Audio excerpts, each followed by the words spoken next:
Hi, I'm Kane Diabuye. This is my sprint 1 for SE456. I'm going to run my code, and as you can see, it's running without error. I passed all the tests. A little bit about my code and the find function.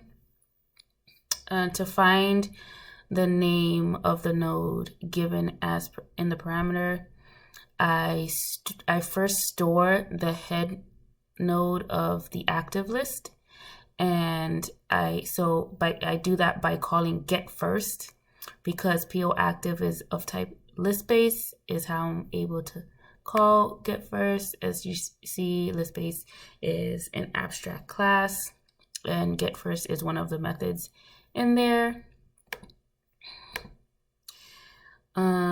And then I set another variable found to null.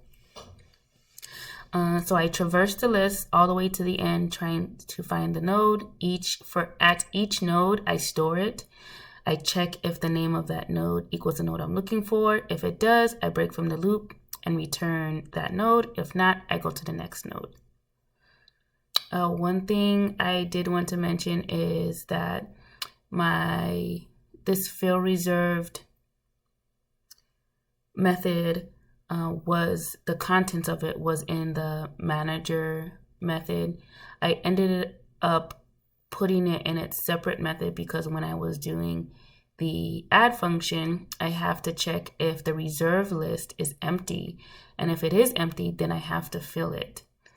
And so when it was in the manager, I would have to call the manager class again, and which would reset all my values, making new PO active and PO reserve lists, resetting everything to 0, which I do not want.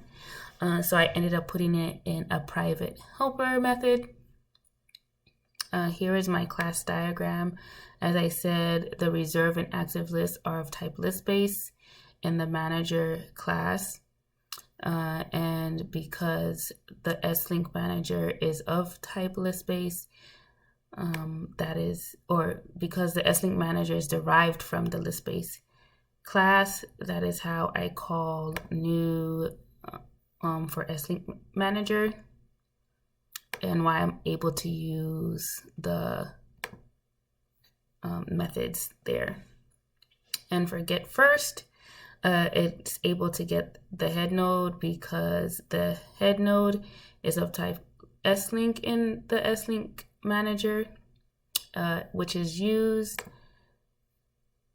to call get first right here. And that's it. Thank you.